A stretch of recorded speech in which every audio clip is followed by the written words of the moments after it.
there, I'm Ken and you're watching Kilt Can Cook, the Scottish cooking channel that encourages young men and women to have the confidence and competence they need to conquer the kitchen. For Mother's Day, we showed a lot of you how to make homemade pasta. Potato gnocchi is a simple and tasty way to impress your no-user mates and family. Of course, I didn't have the time to do anything other than fry the buggers, but this week I'm going to show you how to make a fancy, popular dish that's delicious. Chicken Florentine. Oh, and I will still be frying our pasta because, well, it's so tasty that I'll never do pasta the same way again. Okay, you can see from our ingredient list that we've got a lot of dairy products. And even though I do include chicken and bacon, you can easily leave that out of the dish in order to make it more vegetarian. That said, if you're making this a vegan dish, well, that's going to be a terrible decision and should only be attempted by the morally depraved. So chicken Florentine can be a wee bit complicated, and most recipes call for you to bread and fry your chicken. I'm not going to be doing that. I will instead broil it, mostly because it was too complicated for me to try and film me frying chicken whilst doing the rest of it. Assuming you didn't want to fry your chicken, set your broiler to high and let it preheat. This is going to be about 8 ounces of mushrooms or so, about an entire pack. I'm going to add it to some onions that you didn't need to see me cut anyway. Now this chicken breast is huge, but it's got all manner of nasty bits on it. It's got some fat dangling off of it, and it's got some disgusting wee veins in it that we kind of pull out, but we can just cut them out. So we're going to do that. And then I'm going to cut our chicken into large strips, so that it cooks easier and faster. This chicken breast is largely clean, so we can just cut it to begin with. Nice and simple. We take a foil-lined pan and we put our chicken breast on top of it. Relatively evenly spaced. Oh, looks like it's just the perfect amount. And then, like all things that we cook, we are going to add kosher salt. A nice healthy sprinkling. We're going to put that into our broiler. And we're going to set our timer to 6 minutes. At that time, we're going to give it a flip. Alright, now we start some butter heating. And we saute our onions and mushrooms. I love sauteed onions and mushrooms, they're just fantastic. We add a lot of garlic, like about a clove or two worth, and then some pepper, some black pepper. After about 6 minutes, it's time to flip our chicken and let the other side start to brown up. Now, as long as our butter hasn't burned, we can keep our mushrooms and onions plump and delicious. Just keep it on a medium-low heat. That's fine.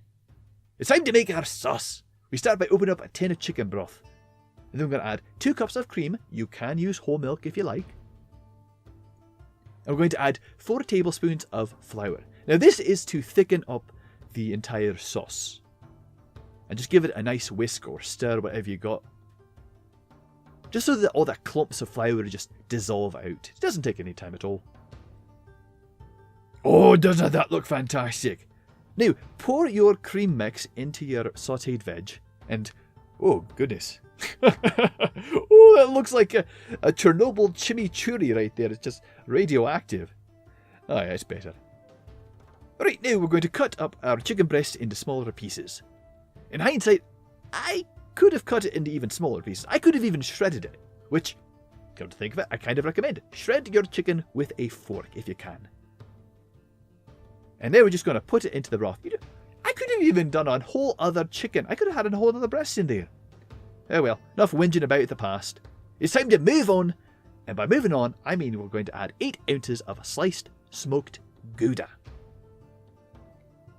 Gouda is a great cheese for this dish, but you can use pretty much any cheese that you want. I mean, maybe not Limburger. Anyway, the smoky flavour is an amazing complement to the gnocchi and chicken, so I definitely recommend it. Oh, and we're going to add some bacon too. Alright, now it doesn't take long for all of this to melt. But just give it a good stir just to make sure it gets all that heat in, and oh, it tastes delicious. But it's still a wee bit loose, so I'm going to add 2 tablespoons of flour to hasten up that thickening process. Now you don't need to do that. The cheese will thicken it up on its own, but I had to rush things along so that I could get this filmed faster. Just let it sit for a wee bit longer and it'll thicken up on its own. It'll be nice and fine. Don't worry about it. Now I'm going to add some shredded parmesan, just because I love that strong cheese flavour that adds. You don't have to, it's not necessary, you're going to have a delicious dish without it. But I choose to. Once our bacon is nice and crispy, it's time to add in the whole batch of it. And now that everything is nearly ready, it's time to finish off with our gnocchi. Like last time, we're going to fry it. I'm going to use a pretty large amount of oil so we can cook it all at once. Aye. Now be forewarned, this doesn't take long to cook, especially if you've got your oil on medium-high to high heat. So you want to be careful, you want to watch it, don't leave this alone, because it may take a minute or two for it to go from that white that you saw to a nice golden brown. And after both sides are a nice golden brown, we can add it to our dish. Oh, but now it's time for the dark side of the dish. For it to be properly called chicken Florentine, I have to add spinach. Let it sit for a while and let it wilt. Now I think spinach is disgusting and vile. Popeye lied to our entire generation. You can leave it off if you want to. After a minute or two, it is ready to plate up and serve. So, there you go. As you can see, we used our gnocchi to good effect. It was a multi-episode arc, but I think if you try it yourself, you'll agree that it's time and money well spent. And you'll feel the pride that comes with eating an amazing, complicated meal that you'd never considered eating before. And that is why Kilt Can Cook exists. To encourage young men and women to have the confidence and competence they need to conquer the kitchen. And this dish, it's a conquest that Kenneth the Bruce himself would be proud of. Be seeing you.